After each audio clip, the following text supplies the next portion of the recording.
December, or is it due December 4th? It's in between them. Thank you. That's actually pretty early because we go all the way to The 14th or the 12th? 14th. Yeah, so I'll have time. Plus I get an extra Okay. 4 or 5 days there. Because my grades have to be in by the Wednesday of the following week. And so is early philosophy, how early is it? We officially start with like Descartes Mm-hmm. and come up till today. Okay. So it's not early, and the original plan was to take it up to like maybe Kant or Hegel. Okay.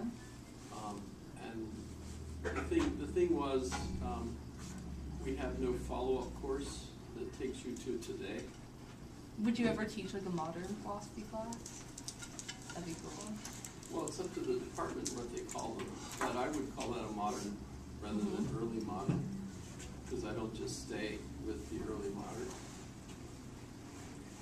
Because most people, they're interesting, but Yeah. most people that I think are only taking a couple of philosophy courses in their career, that's all they ever get, really ought to be familiar with the current conversations, which is why we need to look at the early modern so that we get a sense of that. And that's a historically progressive course, as opposed to this. It's more of a scattergun topics course. Which is also fun. Just kind of get people interested in the various topics. Yeah.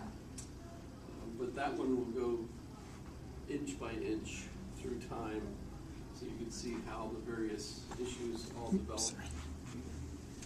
So today we're still of course a day behind for the way the schedule worked out because of the holiday.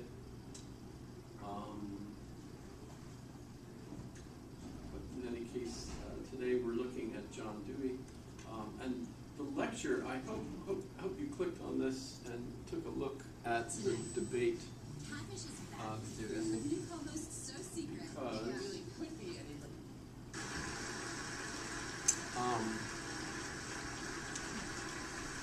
You're looking at Boris Johnson, who's the guy that I think a lot of him is the British version of Trump, because he's got the same kind of hair. He's very opinionated.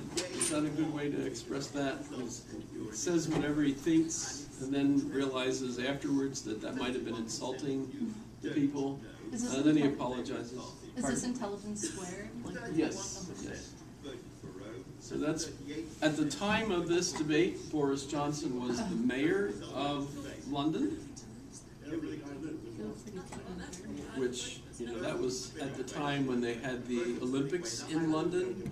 And if you remember, they actually had the Queen parachute into the stadium for the opening of the games. Did you ever see that? Swinge. Now listen, No? I had rather hoped we had black and white stones to drop into pots, but sadly we don't. We've got instead very helpfully descriptive Greece and Rome cards. When you are called upon to vote, you're going to have boxes sent. By the way, this will be the quiz question for you today. Who do you think had more impact on our democracy, Greece or Rome?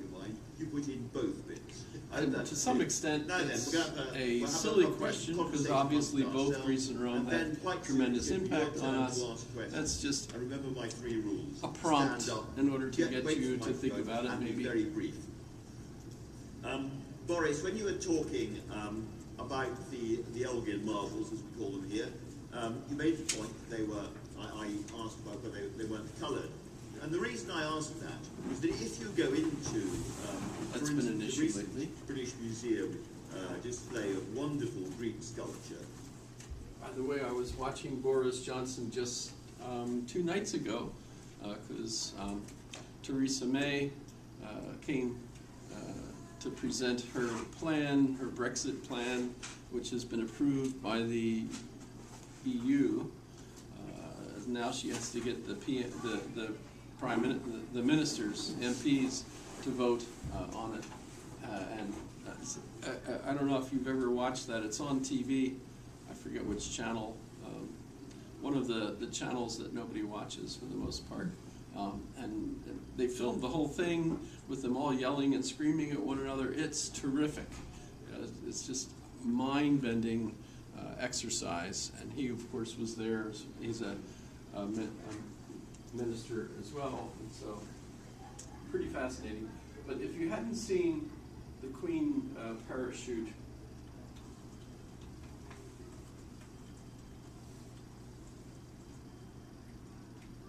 into the stadium,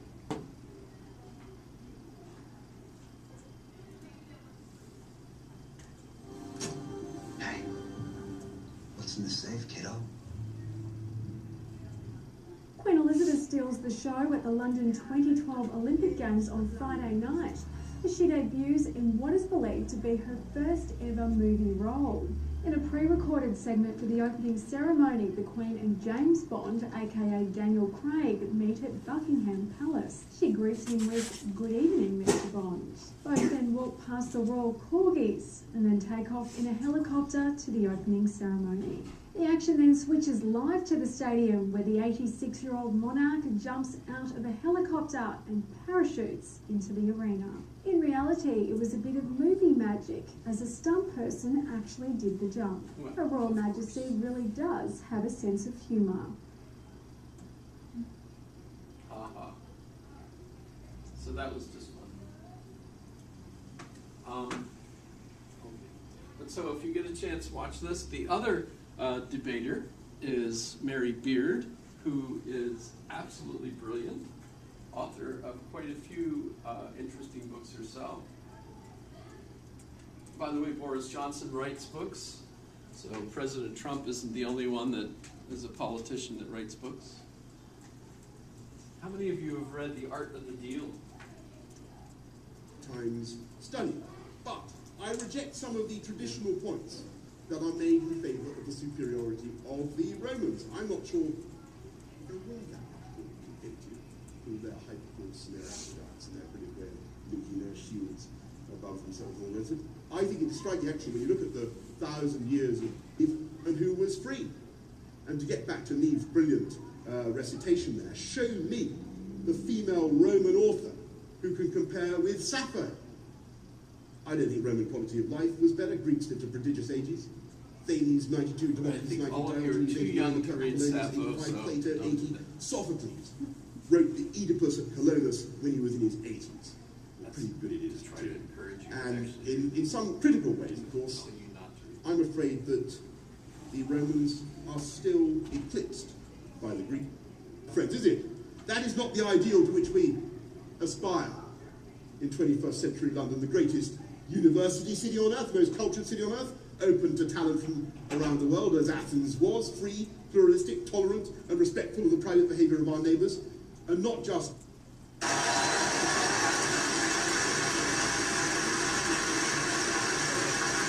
Really impressed with Boris Johnson.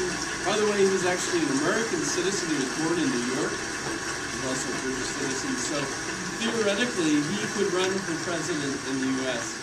He would have my vote. Well, blimey, Boris is an extremely hard act to follow. But then the Romans found the Greeks a hard act to follow, and they managed it, I have to say. They even managed it, Boris, commercially. I just want to tell you that in the Loeb Classical Library series, the best-selling classical text is not Plato, Aristotle, Sophocles, Euripides. Guess who it is? Virgil. Julius Caesar. The Gallic Wars, right? So just before you kind of back a slightly Tory view about why the classics are worthwhile, remember that the bestsellers are Roman, right? He's actually Anyway, written a I am book here arguing to speak about for the how edgy, powerful the disreputable, Romans were. and sometimes hilarious world of ancient Rome, whose jokes you quoted.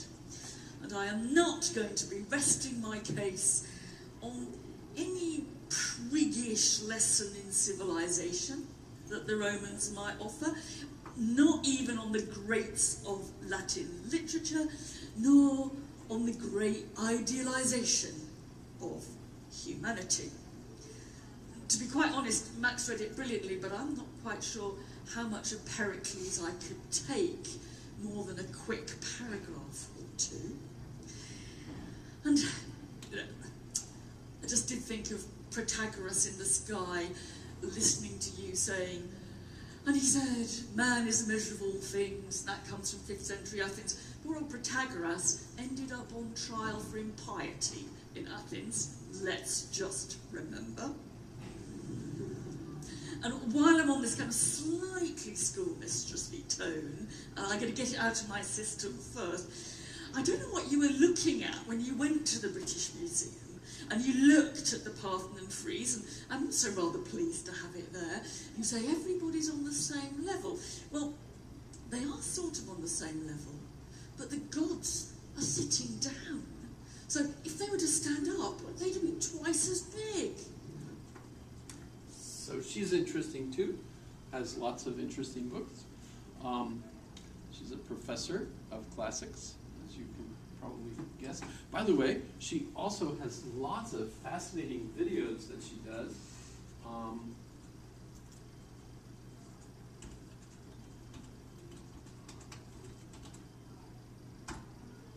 And I love her sneakers.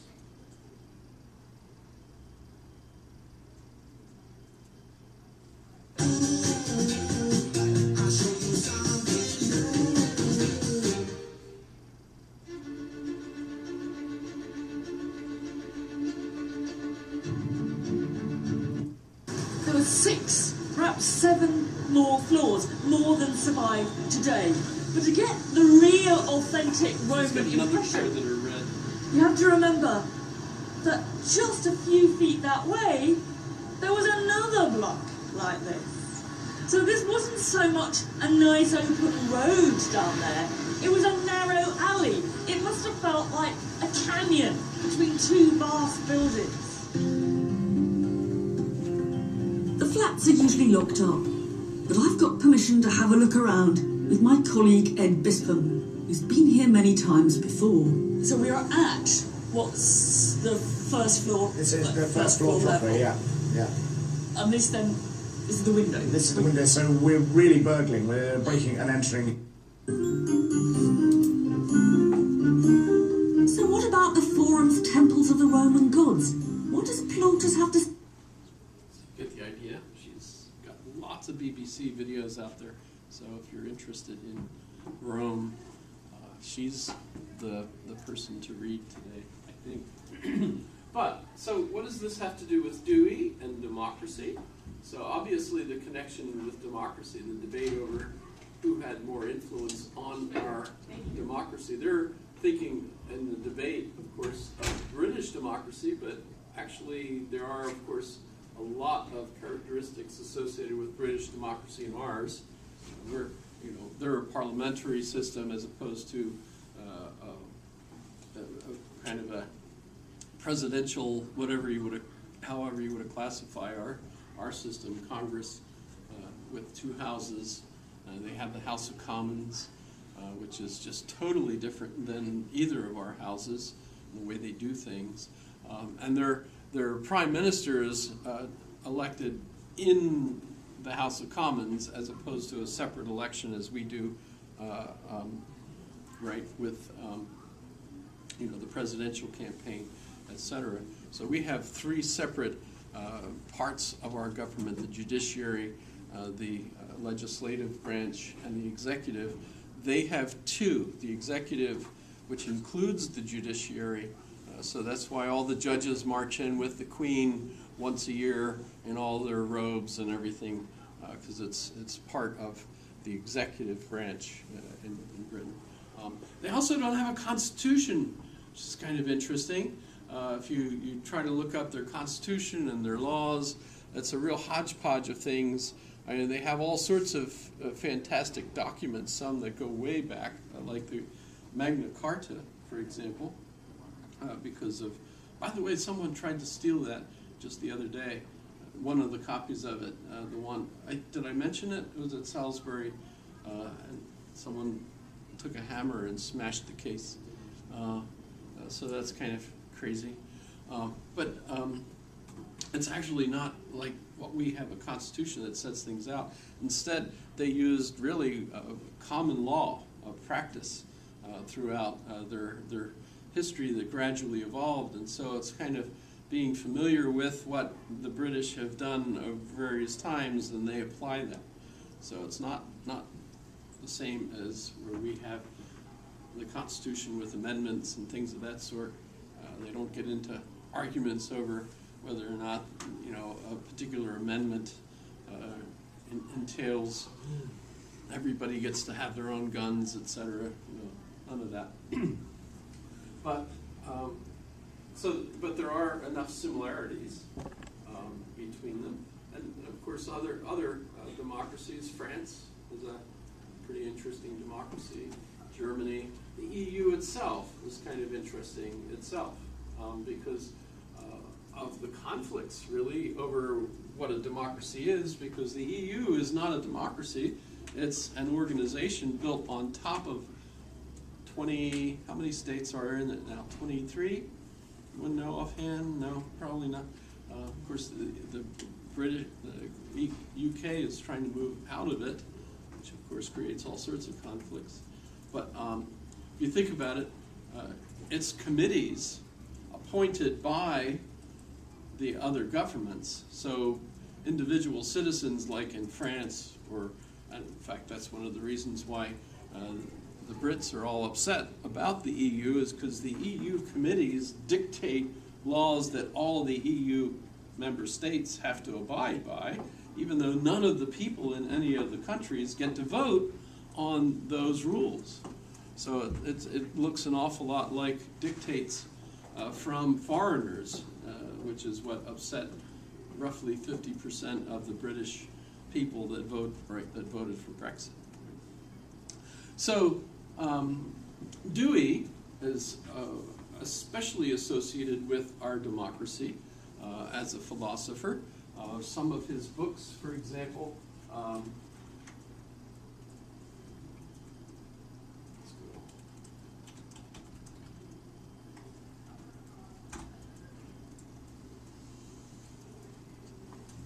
fantastic resource.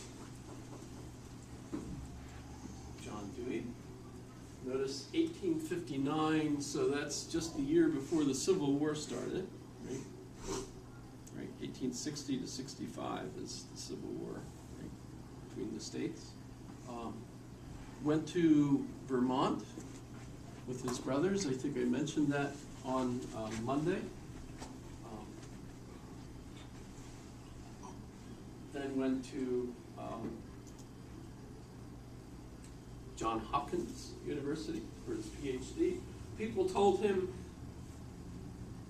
this is just dumb. You want to be get a PhD in philosophy, but you won't be able to get a job teaching philosophy unless you're also a minister, because no college will hire you to be a philosophy professor unless you're also a minister in the United States.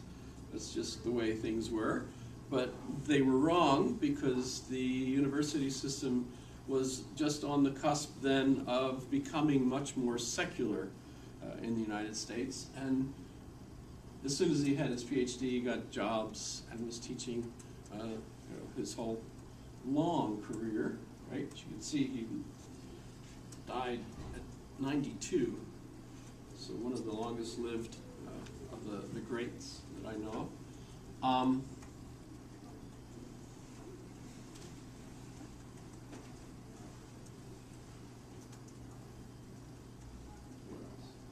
So let me look at his book titles. Life and Works. Studies in Logical Theory, The School and Society, Democracy and Education. Very significant book. So what's the connection? He's a Hegelian, so he believes, at the time that he was in school, Hegel's philosophy was the main philosophy that everyone learned about. It was still the main philosophy in Europe, right? This is before the linguistic turn, or the language turn, in British and American philosophy, which would focus everybody's attention for at least a while on analyzing language.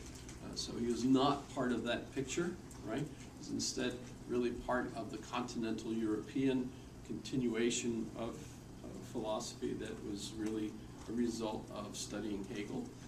And Dewey is the one that takes Hegel's thought and applies it to education. Obviously, Hegel was an educator and taught in the University of Berlin, was the head of the University of Berlin, and so on, but he lectured in the normal way.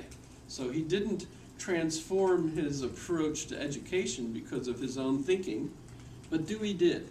Dewey realized that if we learn through this dialectical process, that instead of having people just sit in a room and listen to a lecturer, right, a reader, right, a reading from his textbook, yes, his, right, because it would have only been mostly males at least.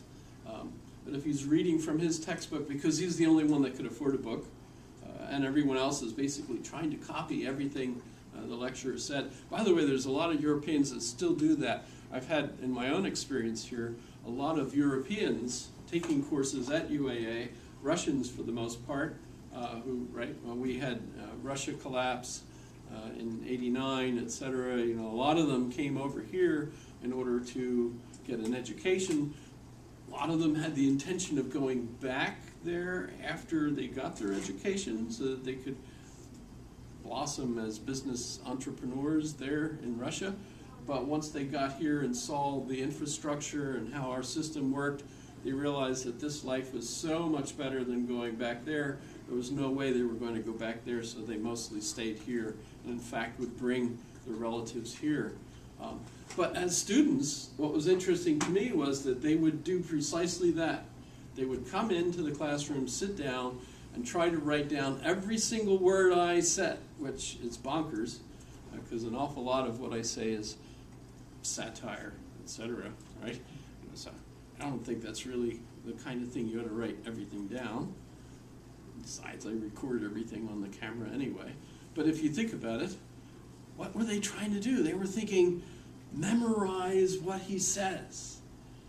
Not thinking for themselves, but instead memorizing things as I would say it, right? You know, memorize stuff. And by the way, it's not just Russians. There's other folks that come from other cultures, especially if they're, you know, English is their second language. All they really want to do is just learn the vocabulary, memorize stuff, and I can see it in the papers. When I get their papers back, they give me quotes from what I said in class, right? You know, I was like, that's the right answer because that's what you said. But our educational system is different.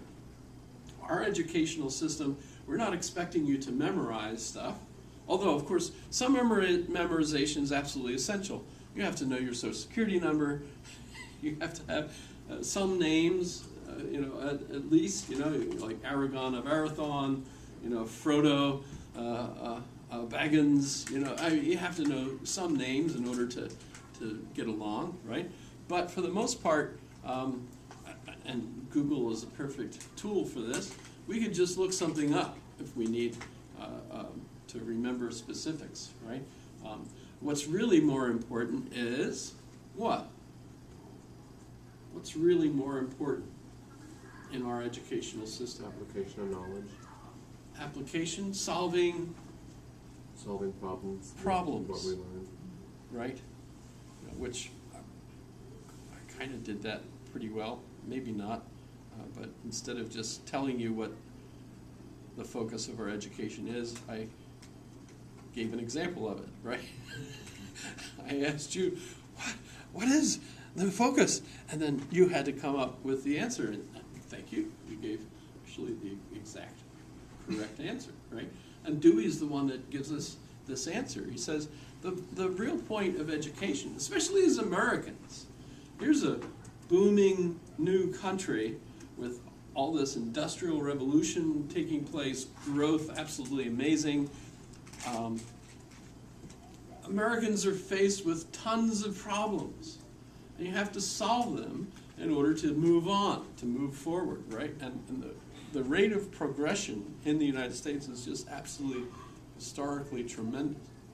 I mean, that's part of that manifest destiny stuff, right? What was it? Was it Liberty or Manifest Destiny herself that's leading the settlers to the West?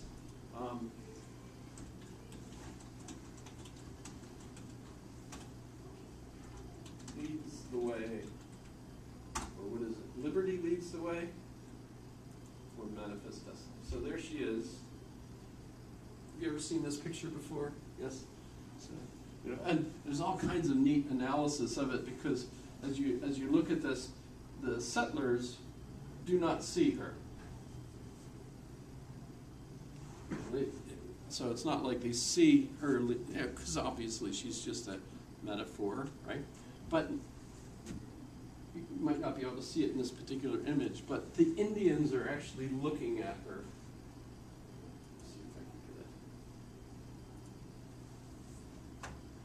No, it's not going to get bigger. See these Indians here? They're not looking at the settlers coming, they're looking at her. There's all kinds of it's just interesting because of the way the painter did that, etc. But if you think of it, this is a psychological movement as well as actual physical settlers moving. There's a sense of destiny. We've been meant to do this, right, and conquer basically all this country. Of course, they're butchering people along the way, using whiskey, actually, cases of whiskey. Give Indians a case of whiskey and they're no longer going to be a problem for you. And they're happy, actually, right? In fact, a lot of them will die from overdosing on alcohol in one evening, right? Because they drink the whole thing. They don't have a whiskey cabinet in the basement of their house, because they don't have houses. Teepees, right? You don't have a basement in a teepee as far as I know, right? And you don't have a locked cabinet to keep the kids out, and you don't just take a sip, before dinner or something. They basically grab the whole bottle and just drink until they're blotto, right? Right? Because they have no cultural training on how you handle alcohol. So it was absolutely devastating, and still is, by the way. Still used as a weapon, actually, by a lot of people intentionally. I think Anchorage is a perfect example of that, but that's a whole other issue. We'll never say that alcohol is banned in Anchorage. The profit margin not only is important, but frankly, I think a lot of people feel like, let's give them alcohol until they're out of the way.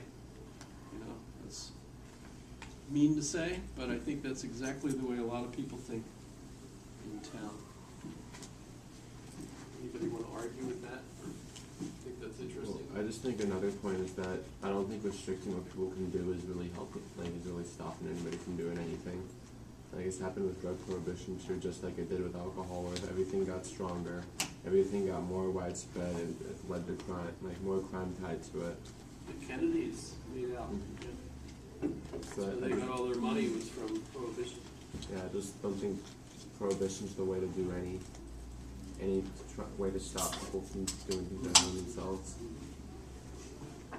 Okay, so Dewey's concern is, what does education need to accomplish in a country that's like this?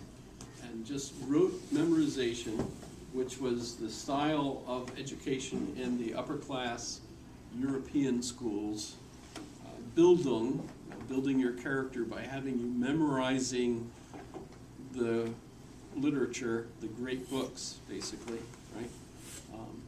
Then you're an educated person because you've read Plato, you've read Aristotle, you've read Kant, you've read the classics, Greek. You've studied Greek, study Latin. You know, that's the way the educational process was all about. I love the education of Henry Adams. If you ever get a chance, it's on the web. You could read the whole thing.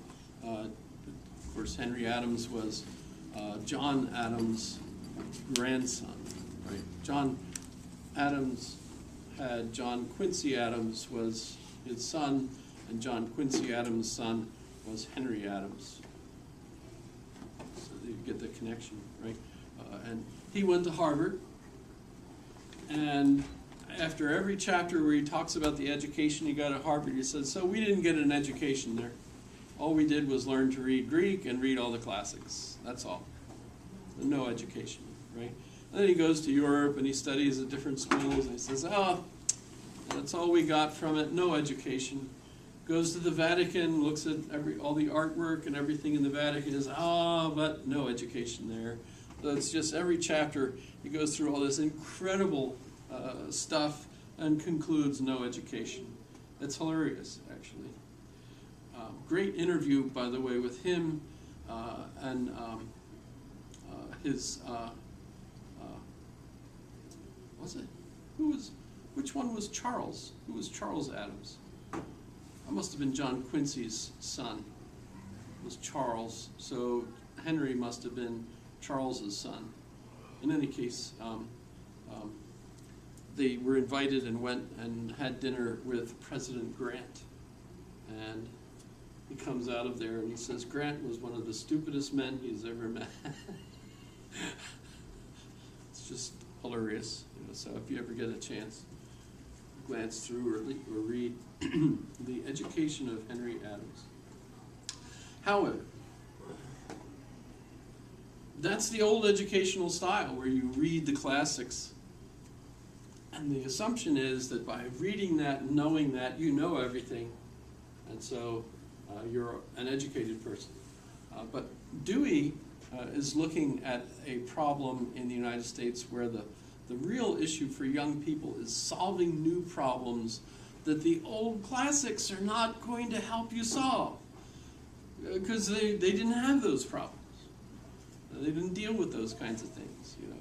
What kind of tool will enable you to break a frozen screw, you know, without breaking the screw, without breaking the machine, you know.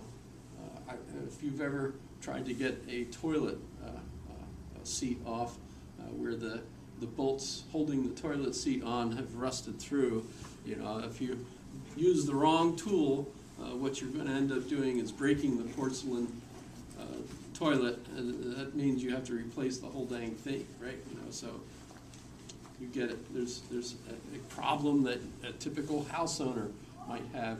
What's the right way to? So, by the way, the answer to that is you buy some black fluid that's called Lockies or something of that sort. Put a little bit of it on the rusted bolt. Wait a while. It will basically eat away all the rust. Then you come and use your tools, and it'll take it right off. So you don't have to break your toilet, which is kind of important. Because a toilet could cost you, what, $250, $300 for a good toilet? You know, whereas a toilet seat is, what, $15, something like that? So you're going to go through multiple toilet seats, because, by the way, they break. Yes? No? Okay. Just, you get the idea. That's a dumb example, maybe, but that's the kind of problems Americans are faced with, things like that. If I go and I read, you know, Euripides, he's not going to tell me how to fix that. They didn't even, as far as I know, they didn't even have toilets. They had holes, you know, on a little bench seat. By the way, wow, it's really cool. Actually, let me see if I can find the place.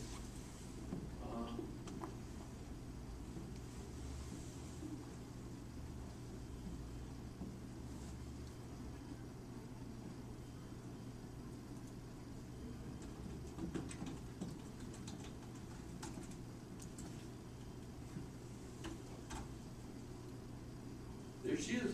She's actually, oh, I lost it. That's, I'm in the right place. What it's like being dead. You know, happens to everybody. He says, my She's actually sitting on a toilet, a Roman toilet, but that's, she'd explain that. Sorry, but you can see there's no toilet seats. It's just a hole in the thing, etc. And very communal, by the way, as she explains, you know, when you go to the toilet there, you're sitting next to all the other people, and you can have a conversation. Ugh. Not the way we behave in the United States, especially. Did you see in the article in the paper this morning that the one woman farted in line in the Quick Mart in Florida, and the guy next to her criticized her for farting, and she pulled a knife out of her purse and threatened to kill him? Whoa. You hear? America. That's great. That was in the paper. Is that something you want to read while you're eating breakfast, I suppose?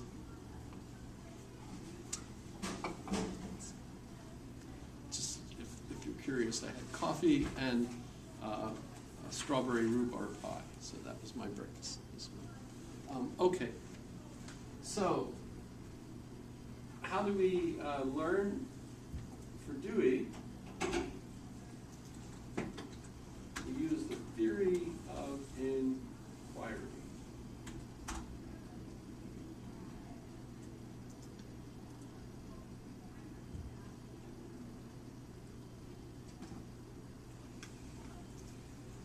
So this is actually Hegel, if you think about it. This is Dewey doing Hegel and applying it to, well, how we solve a problem, which then becomes how we educate, right? Because what we want to do is educate people how to solve problems. So what are we trying to do?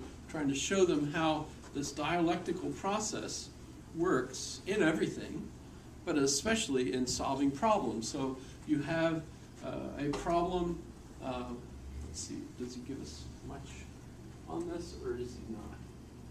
So deduction. Let me go ahead and follow this here. Deduction is the system where you have premises.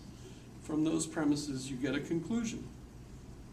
And the conclusion to be valid has to have information in it that's completely contained in the premises, so that there's nothing that could go wrong, basically. And that gives you a valid argument. So all men are mortal. Socrates is a man, therefore Socrates is mortal, right? So the neat thing about this is if you've got the premises and you know that they're true, you're absolutely guaranteed that the conclusion is also true. Problem is, you're not actually learning anything in the conclusion because it's already contained in the premises. So deduction is not going to give you any new information. It's instead just showing you what follows from the information you already have, right? So in that sense, deduction is not a scientific approach to things. It's the way of the typical traditional method of knowing things based on the idea that all the knowledge is already there, you just have to be familiar with it by reading the classic books. Then you could use deduction in order to solve something that you actually should know, but maybe you don't see how it connects until you go through the process, right? So deduction basically gives you no new information. Induction, on the other hand,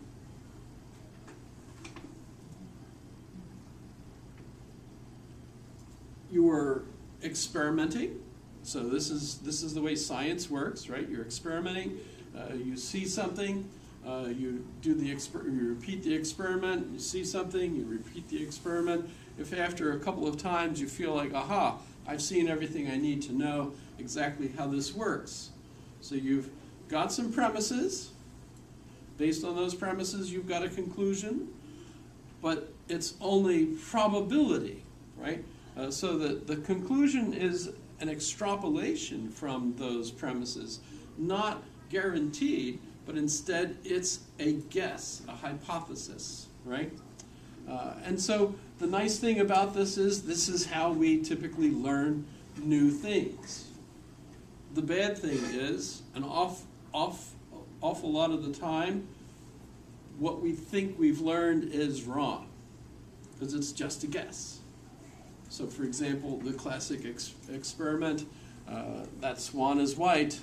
Hey, that swan is white. Hey, that swan is white. Hey, that swan is white. 4 swans are white. Must be the case that all swans are white. And along comes the black swan, which is not the ballerina, although you get there, of course. So, black swans.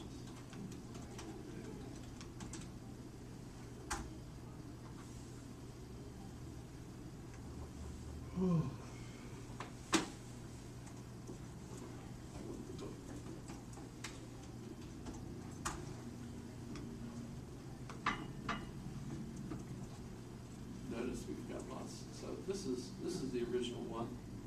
That's if you're familiar with Talib, he was the one that predicted the collapse of the market in 80. What year was that? 2008. 2008.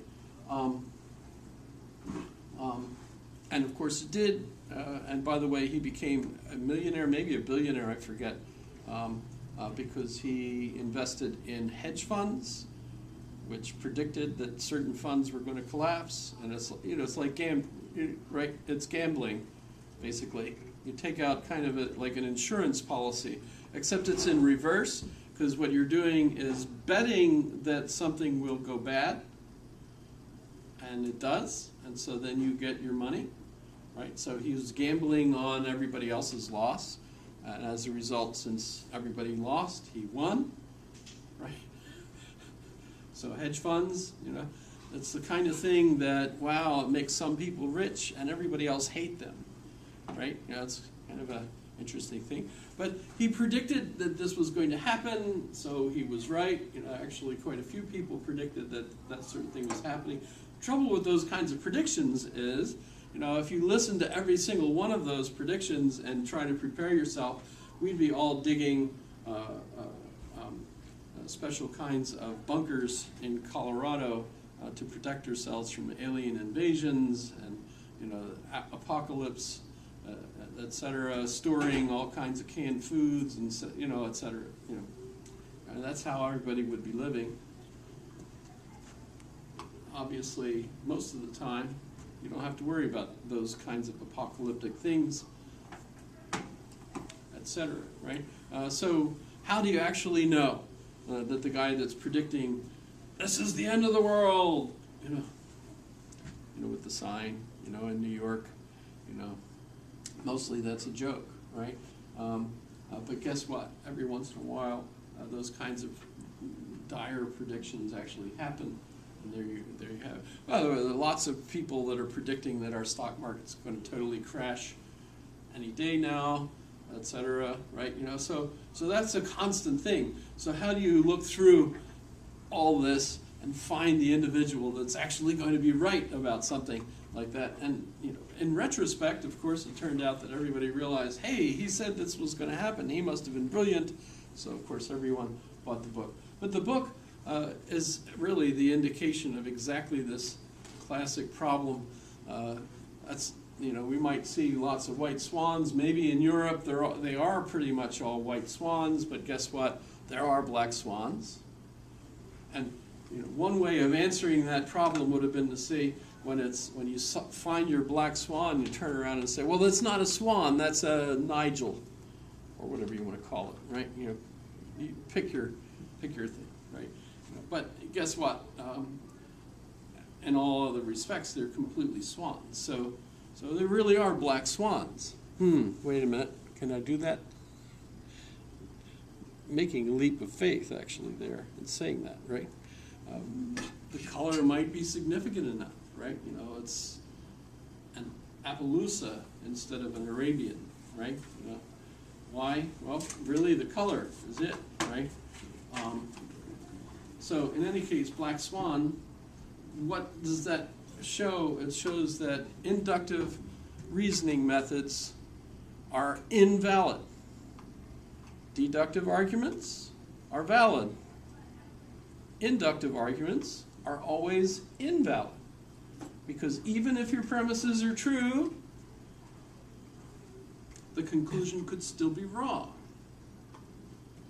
And you can't fix that using inductive reasoning. Inductive reasoning is guaranteed to leave you with a possibility that your conclusion will be false or is false. Yes? Don't all premises come from inductive reasoning, though, don't they? They have to at some point be thought of without when you think the facts. when you think of induction,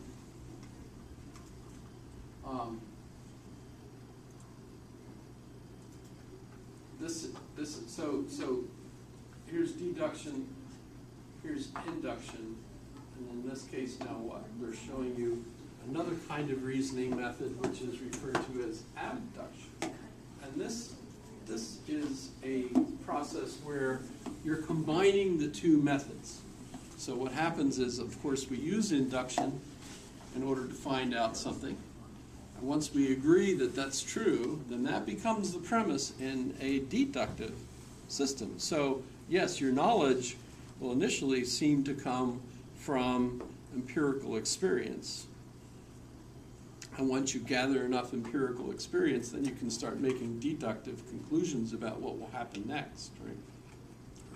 Well, combining the two methods together is called abduction. So it's putting the two together. So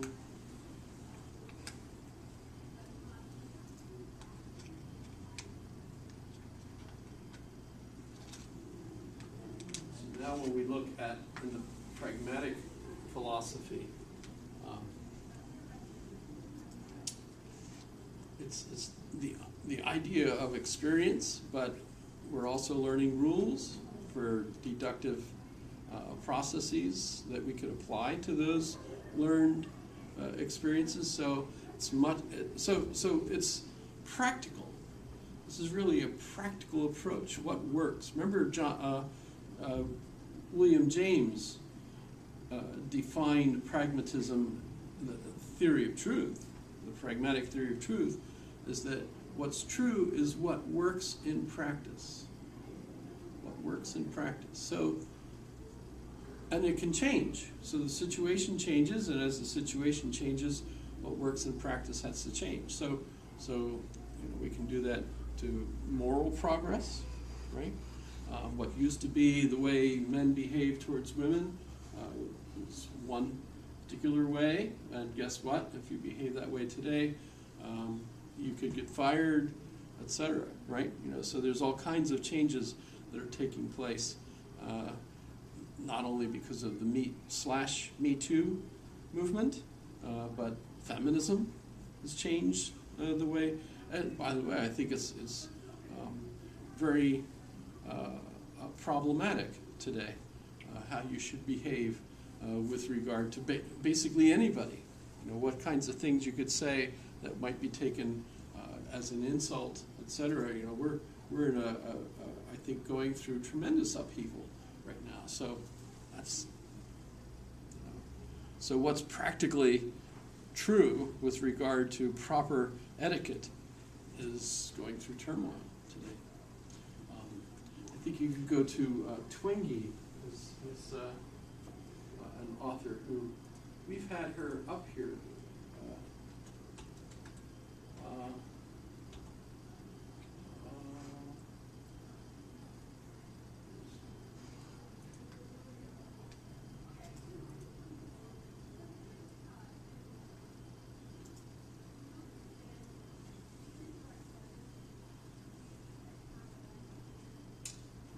She's been up here as a guest speaker a couple times, but she's nationwide, so that's pretty interesting.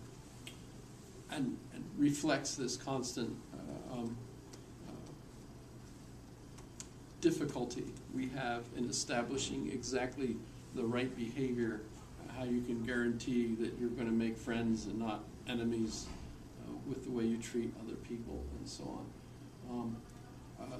And of course we have also the racial issues associated with Black Lives Matter, all the fights over that sort of thing.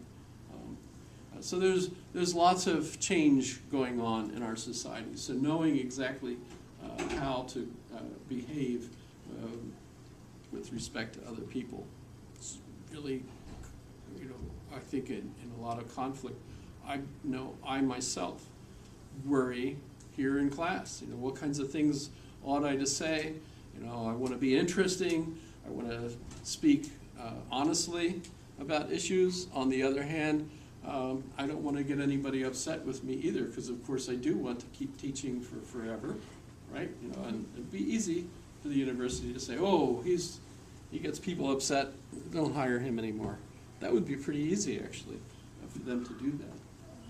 You have to fly under the radar, so to speak, to avoid those kinds of things, I suspect.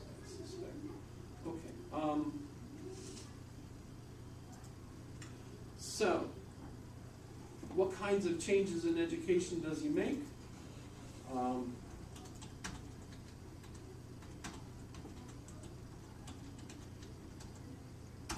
see if I can find a good video here.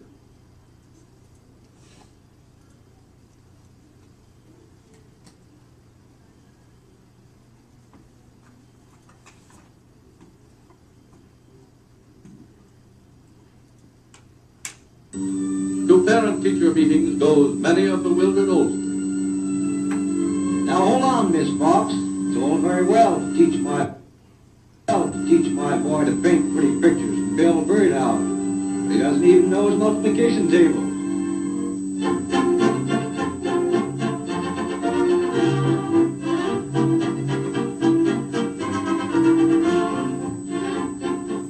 For generations, you and Everybody went to one because they had to. And most one communities room boasted schoolhouse. of one room and a single teacher with which to educate their entire and assorted progeny. Good morning, All children. ages.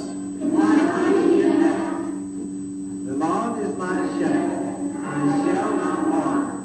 He maketh me to lie down in green pastures. Johnny learned his multiplication tables as his father and grandfather had before him, through endless classroom drills.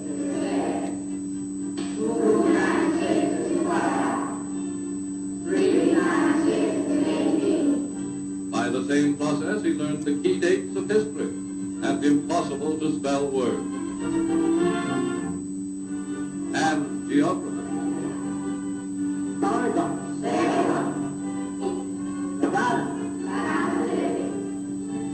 The drill formula was simple, if monotonous, and Johnny's marks were more apt to measure the strength of his memory than his understanding.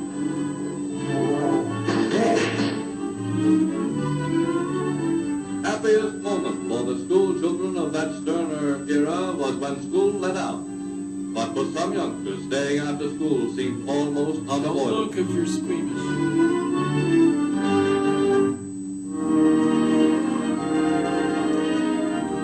At Columbia University is one of the men responsible for the spread of today's revolutionary teaching ideas, Professor William Hurd Kilpatrick.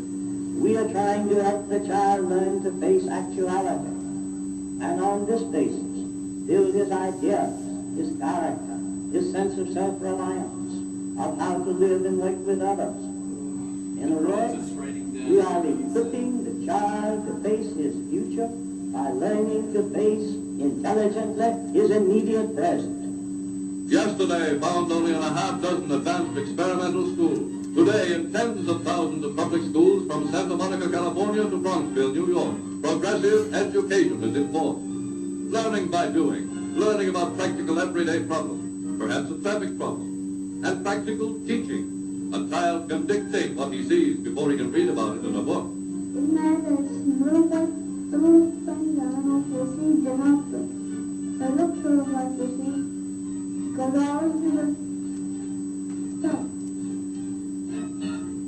There are ways of making spelling and reading fun.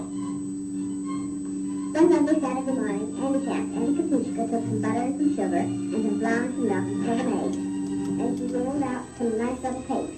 Then she sprinkled each cake with some of the poppy seeds that she had brought from the old country. When the nice little cakes were baking, she got out the spot and spread her bed. Important device of progressive education is the project. For first graders, one day it may be a lunch project. first step for these tiniest moppets involves breeding, as individuals are assigned to get the various items of food. Buying at the store involves arithmetic and a practical knowledge of money.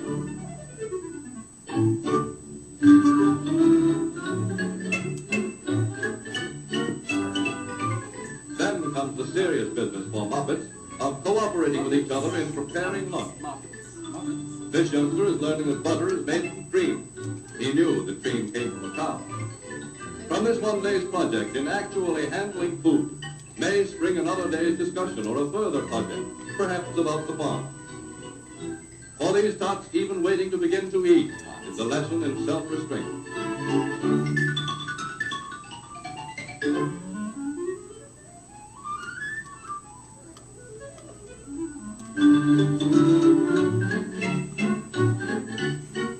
For 8 and 9-year-olds, managing the school store is an advanced exercise in practical business.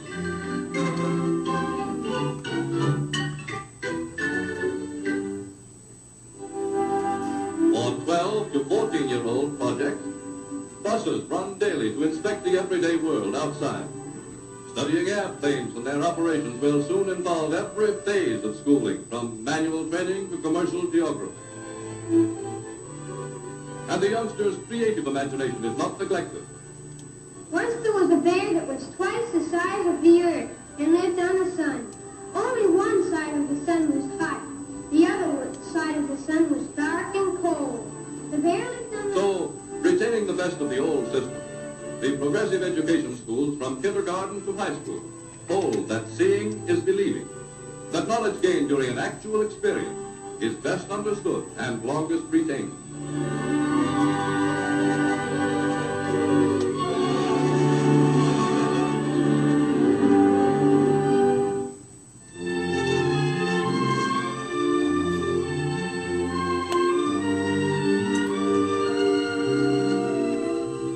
Critic today of the school's new teaching philosophy is Columbia University's Dr. William C. Bagley. Similar theories cause a softening of the fiber of Greek education 2,500 years ago and doubtless played a part in the decadence of Greek civilization.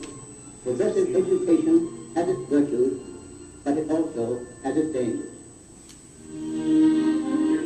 But reassuring is the man more responsible than anyone else for the school's new teaching tactic. America's #1 educator and philosopher, John Dewey. The world is moving at a tremendous rate. No one knows where. We must prepare our children not for the world of the past, not for our world, but for their world. The world of the future.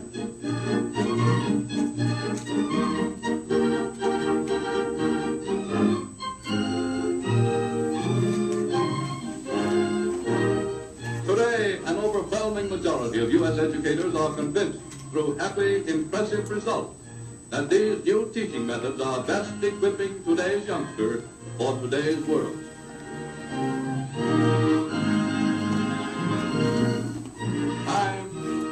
Marches on.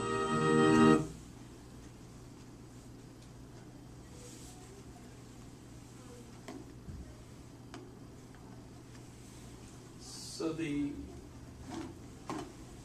process, so Dewey taught in University of Michigan initially when he graduated with his PhD. Following that, for a few years, he taught at the University of Minnesota. Then he came back to the University of Michigan because the department chairman of the philosophy department that he was at before had passed away, and they brought Dewey back to replace him. But then he got his position at the University of Chicago, which, notice that was all, all the individuals that they were talking about were from the University of Chicago. It was Dewey that actually began that process of putting the educational experience on kind of the dialectical theory of inquiry method. But he also invented the Parent Teachers Association because he thought parents ought to be involved. in the education of their children, started what is variously called the activity school. In this, they were talking about progressive education, or the laboratory school would be another name for it. The problem was Dewey, in starting this school as part of the Department of Philosophy attached to the University of Chicago, got in trouble with the head of the college, who was Hutchins. And so Hutchins was a firm believer in the old school process of making sure everyone learned the great books, right? And in fact, he's the one that ended up creating the publication called The Great Books, precisely so students would know which books were the great books. And I don't know if you ever visited Tidal Wave downtown, at least before they moved to their new place on Northern Lights. They used to be on Fireweed. And if you were ever in that old building and walked up or down the stairs going to the basement, on the right-hand side for years they had the great books, a whole set, which I think they were selling for a couple $100. But those books I've got several volumes of those, and they're the most boring laid out books of any. They're densely columned tomes with no other interesting decorations or anything. It's just very boring. So it's almost like, education should be boring, kind of attitude. But so that was kind of a famous debate over just how the education really, should run. Dewey, while he was in China teaching the Chinese that invited him, how this educational process worked, lost his position. Hutchins basically fired him. The way he did it was he took the school that he was involved with out of the philosophy department and moved it to the School of Education. So when Dewey got back, he basically found his program no longer under him, and so he quit and went instead to, instead of the University of Chicago, he moved to Columbia University in New York, where he stayed the rest of his career.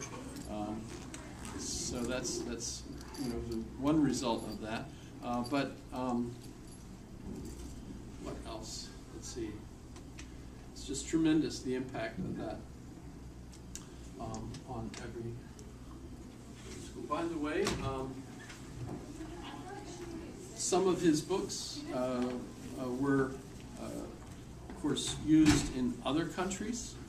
So his educational reforms didn't just affect our education here, but it was a worldwide process. And Tolstoy sent two of his friends to see John Dewey to ask questions. That's kind of interesting. John Dewey traveled to Europe quite a lot. It's actually pretty sad because every time they visited Italy, one of his sons died. Fortunately, he had lots of sons, so even though I think 3 of them died in Italy, he had still leftover sons. So he wasn't that kind of thing. Wittgenstein, Ludwig Wittgenstein, when he was a student of Bertrand Russell and had solved all the problems of philosophy, and then went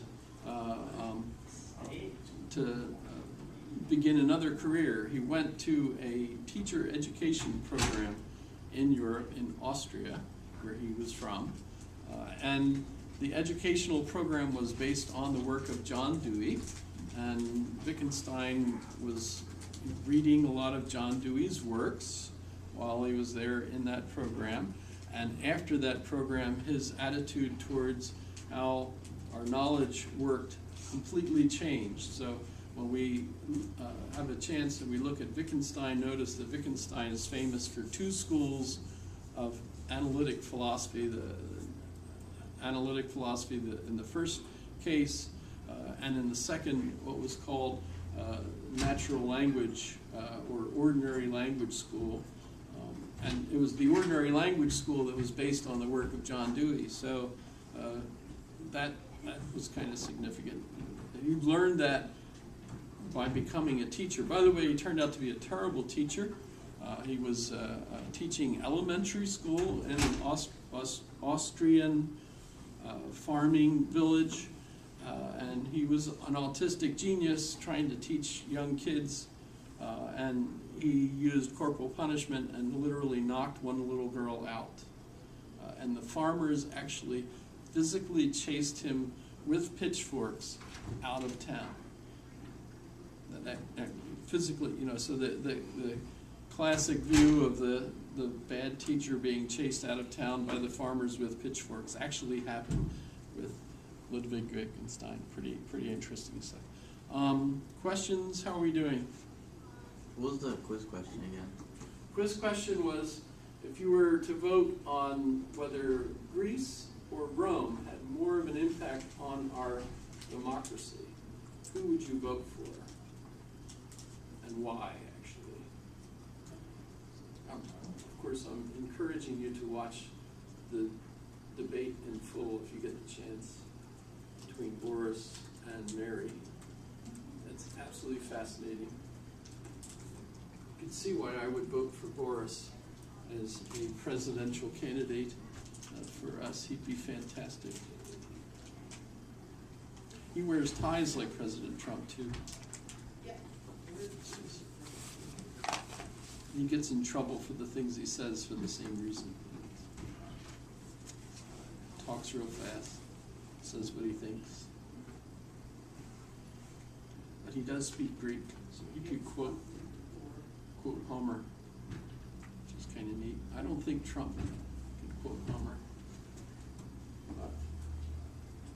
Boris doesn't have billions of dollars either.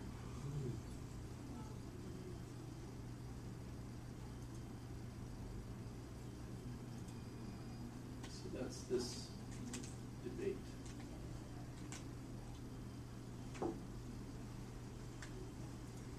She wins. And in the middle of the blasted temple, there was a 40-foot statue in golden ivory of the goddess Athena, by the way. Wait, so it was an actual debate, not like a political debate?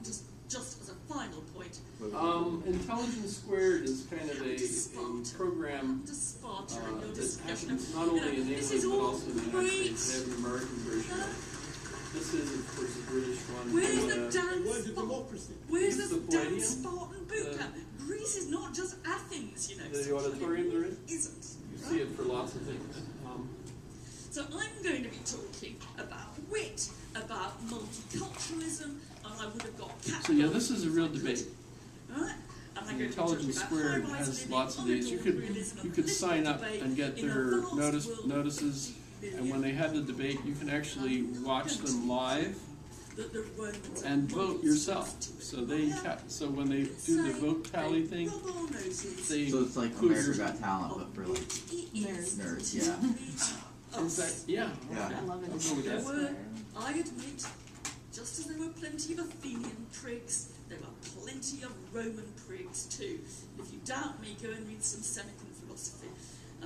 Even leave aside the tragedies, read the philosophy.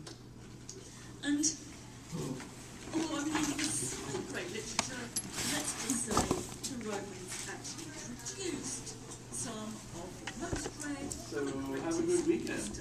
In fact, one of our leading politicians did claim that the fourth book of Virgil's Aeneid, one where Aeneas abandons Dido and she kills him, it's quite simply the best book, the best poem.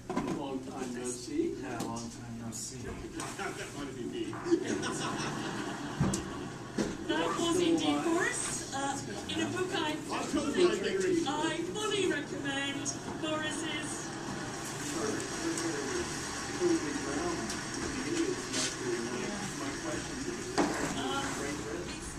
It's not available for signing tonight. It's concealing it. I have to say, I fully recommend it. It's a fantastic and heartfelt that little video. So, the virtues of Roman literature we agree on. Now, of course, it goes without saying that Roman Catholicism is all ancient cultures. Well,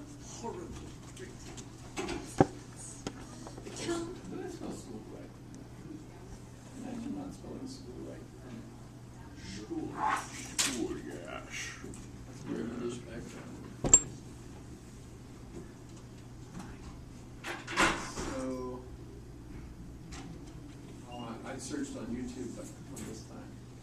But you should find like a little black and white. Let's see, click on your history right on the side there. There's a little bit.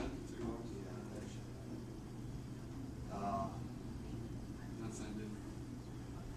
I'm not signed in. But let me go to here, because this is where I can search for it.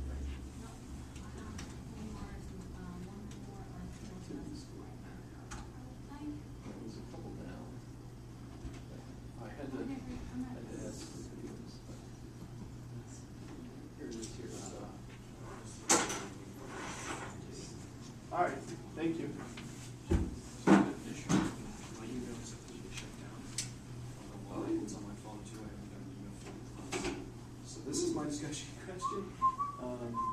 And I tried to send you my exam too, but it is also on Microsoft email. And my art teacher has been giving me shit about this too because Yeah, is there any way around it? no, because like on my phone I tried logging out and logging back in, but like my last email is beginning of October. Ooh, dear. So I don't know if I've gotten email since then or what, because this one is logged into my Gmail account and it's also not getting emails.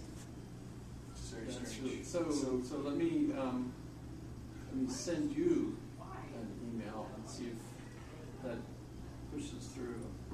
So compose, and your email address is, what do you want me to use?